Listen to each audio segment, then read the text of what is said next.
जय हिंद साथियों, मेरा नाम है जितेंद्र शेखावत और आप सभी का फिर से एक बार हार्दिक स्वागत है अपने YouTube channel GS with JS पर। और आप सभी का रिस्पांस इस प्रकार व्यूज़ के मामले में तो आ रहा है, लेकिन आप सबसे रिक्वेस्ट है कि अगर वीडियोस अच्छे लग रहे हैं तो इनको लाइक ज़रूर करें, अपने साथियों के साथ में शेयर करें। कमेंट में अगर आपको कोई वीडियो आगे नेक्स्ट कौन सा वीडियो अपने को किस टॉपिक पे या किस सब्जेक्ट का बनाना चाहिए उसके लिए आप कमेंट भी कर सकते हैं। और सब्सक्राइब आपको चैनल को करना ही है, जो कि आप कर नहीं रहे हैं। व्यूज़ अच्छे खासे आ रहे हैं लेकिन बावजूद उसके अभी आप जो है सब्सक्राइब करके मुझे मोटिवेट नहीं कर पा रहे हैं और थोड़े से मोटिवेशन की कमी है, तो इस मोटिवेशन को आप जो है बनाए रखें। तो इस प्रकार जो है आरएस प्रीलिम्स की हम बात कर रहे थे और आरएस प्रीलिम्स में इंडियन पॉलिटी की मैंने बात करी थी आपसे। और इंडियन पॉलिटी में हमने देखा था कि जो टॉपिक्स थे उन पर चर्चा करी थी कि कौन कौन से जो टॉपिक हैं जो आरएस प्रीलिम्स के हिसाब से सिलेबस में दिए गए हैं और उनको किस प्रकार अपने को कवर करना है। ठीक उसी प्रकार आज हम बात करेंगे राजस्थान पॉलिटी की। और राजस्थान पॉलिटी जो है बहुत इंपॉर्टेंट है इस आरएस प्रीलिम्स के हिसाब से। मैं आपको पहले भी मैंने बताया था कि जो है राजस्थान का जो पोर्शन है लगभग 150 क्वेश्चन आरएस प्रीलिम्स में पूछे जाते हैं, तो उनमें से ज़्यादातर वेटेज जो है राजस्थान के क्वेश्चंस का रहता है। इसलिए राजस्थान पे फोकस आपको रखना है, चाहे बात राजस्थान की पॉलिटी की हो, चाहे ज्योग्राफी की हो, चाहे हिस्ट्री आर्ट एंड कल्चर की हो, या फिर बात करें इकोनॉमिक सर्वे की हो, और करंट अफेयर्स आपको राजस्थान के मामले में बिल्कुल रेडी करके रखना है। अब चैलेंज सबसे बड़ा यह है कि इंडियन पॉलिटी का जो सिलेबस है उसके बारे में मैं बात करेंगे, अपन बात करेंगे, लेकिन उससे पहले मैं आपको एक बात बता देना चाहता हूं। और बात यह है कि आरएस का, अगर आप आरएस की एग्जाम को लेकर सीरियस हैं तो मैंने भी पिछले 2 एग्जाम हैं जो मेंस के लिखे हैं और क्या कहते हैं प्रीलिम्स का जो है अच्छा खासा ठीक ठाक अनुभव है, तो उस अनुभव को आपके साथ में साझा कर रहा हूं। और इस अनुभव को आपके साथ में साझा इसलिए भी कर रहा हूं कि आप अगर इस एग्जाम को बहुत ज़्यादा हल्के में ले रहे हैं तो इसको हल्के में नहीं ले। और अभी जो है आपको लग रहा है कि मई में एक्सपेक्टेड है, तो बहुत ज़्यादा समय नहीं है, 4 महीने का समय किसी भी प्रकार से आरएस प्रीलिम्स के हिसाब से तो ज़्यादा नहीं हो सकता। पर्याप्त इसको आप बोल सकते हो, लेकिन पर्याप्त से ज्यादा नहीं बोल सकते। इसलिए आपको मेरा सजेशन रहेगा कि अभी अगर आपने पढ़ाई स्टार्ट कर दी है तो बहुत उसकी स्पीड आपको बढ़ाने की जरूरत है। दूसरा, अगर आपने पढ़ाई स्टार्ट नहीं करी है तो उसको स्टार्ट भी करो और उसको गति देने की जरूरत भी है।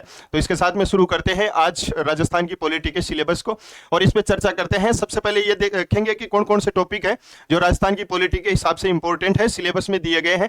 दूसरी बात ये करेंगे कि कौन से जो सोर्स हैं जहां से हमको इन टॉपिक्स को पढ़ना है। तीसरी बात ये करेंगे कि उन सोर्स से पढ़ने के बाद में किस प्रकार ये अपने को आरएस प्रीलिम्स में परेशान नहीं करे, यानी कि याद किस प्रकार करना है इनको, इसी के बारे में बात करेंगे। 3 बातें करेंगे। सबसे पहले सिलेबस क्या है, दूसरी इनका सोर्स क्या है पढ़ने का, तीसरा ये याद किस प्रकार रहे उसी पे बात करेंगे। और इस प्रकार केवल पॉलिटी की नहीं, हर सब्जेक्ट की बात करेंगे। इसलिए वीडियो को लाइक करें, शेयर करें, कमेंट करें एंड सब्सक्राइब करें चैनल को, ये आपसे रिक्वेस्ट रहेगी। तो सबसे पहले राजस्थान के राज्यपाल पढ़ने हैं, तो राज्यपाल को मैं पहले बता दूं किस प्रकार पढ़ना है।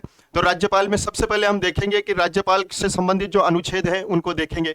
फिर राजस्थान में राज्यपाल जो है अब तक के कितने राज्यपाल रहे हैं उनको सीरियल वाइज अपने को देखने हैं।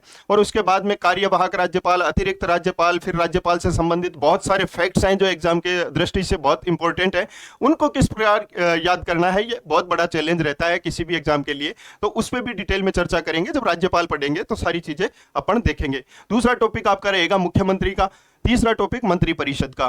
तो अभी राज्यपाल, मुख्यमंत्री, मंत्री परिषद, इन तीनों को मिला के अपन बोलते हैं तो ये राज्य की कार्यपालिका होती है। और कार्यपालिका 153 से लेके अनुच्छेद 167 तक दी गई है, अनुच्छेद 153 से 167 तक, और ये भाग 6 में है। इसके बाद में दूसरी बात करें तो राजस्थान की विधानसभा पढ़ेंगे। राजस्थान की विधानसभा अपने को पढ़नी है और विधानसभा के बाद में उच्च न्यायालय पढ़ना है और विधानमंडल भी बोल सकते हैं अपन, विधानसभा प्लस विधान परिषद भी पढ़ेंगे। तो विधान परिषद भी अपने यहाँ हालांकि है नहीं, लेकिन पढ़ लेंगे एक बार, उसको एग्जाम की दृष्टि से इंपॉर्टेंट है।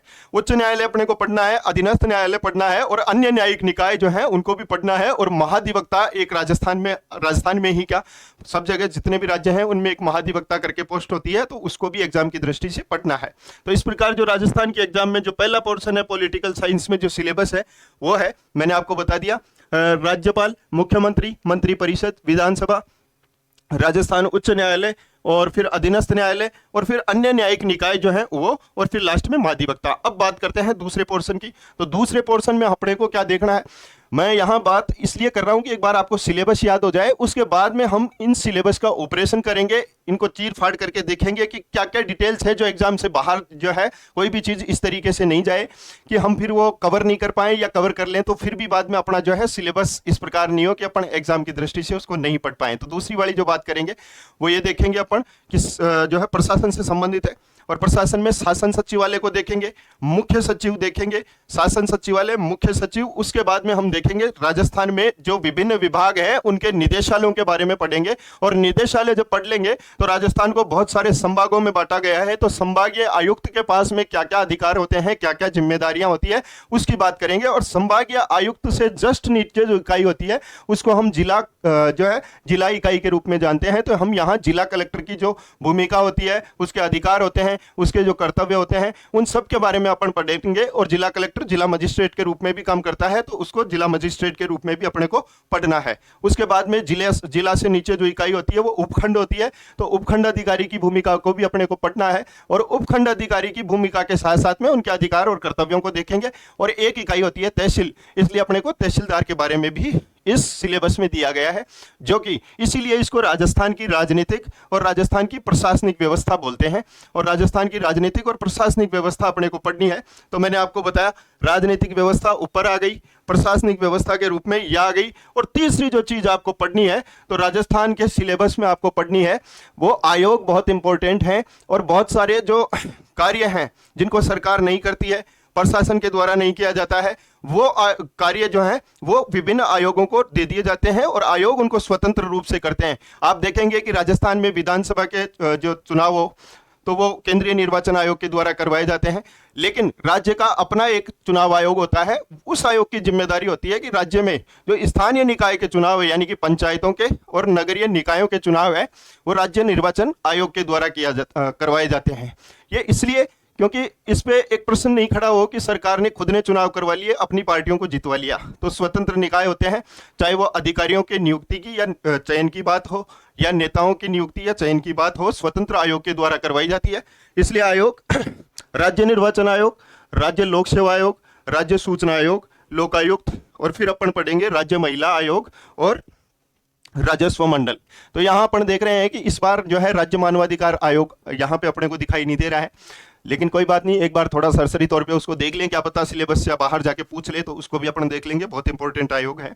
लेकिन यहाँ 6 आयोग की बात की गई है, राज्य निर्वाचन आयोग, राज्य लोक सेवा आयोग, राज्य महिला आयोग, राज्य सूचना आयोग, लोकायुक्त और राजस्व मंडल। ये जो है इसके बाद में फिर हम लास्ट में देखेंगे कि मूल संविधान में जिसकी व्यवस्था नहीं थी, जो तीसरी सरकार जिसको बोलते हैं स्थानीय सरकार, यानी कि अपने यहाँ ग्रामीण सरकार और शहरी सरकार, जिसको ग्रामीण सरकार को पंचायती राज व्यवस्था के नाम से जानते हैं, और जो है शहरी सरकार को नगरीय निकायों के नाम से जानते हैं। तो लास्ट में ये दिया गया है आपके कि राजस्थान में पंचायती राज एवं नगर पालिकाओं का प्रशासन। इस प्रकार सारे सिलेबस को अपन इस तरीके से कवर करेंगे।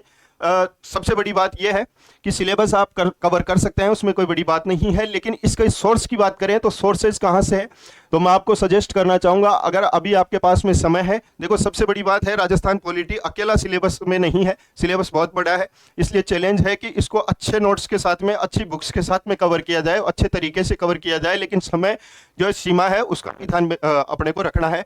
इसलिए राहुल चौधरी करके एक राजस्थान की पॉलिटी के लिए बुक है, वो बेस्ट बुक है। साथ में आप स्प्रिंग बोर्ड या सिरेमिक जो भी आपको अच्छे लगे उसके नोट्स सपोर्ट के रूप में काम ले सकते हैं। नोट्स भी अगर पढ़ेंगे तो बहुत अच्छे नोट्स हैं राजस्थान पॉलिटी के लिए, स्प्रिंग बोर्ड के या फिर सिरेमिक, और जो भी कोई एकेडमी आपको अन्य एकेडमी लगती हो तो आप जो समझ में आ रहे हो नोट्स को पढ़ सकते हैं। इसके अलावा बात करें तीसरी किस प्रकार याद करना है, तो मैंने आपको बताया पॉलिटी में कुछ तथ्य हैं और कुछ अवधारणाएं हैं।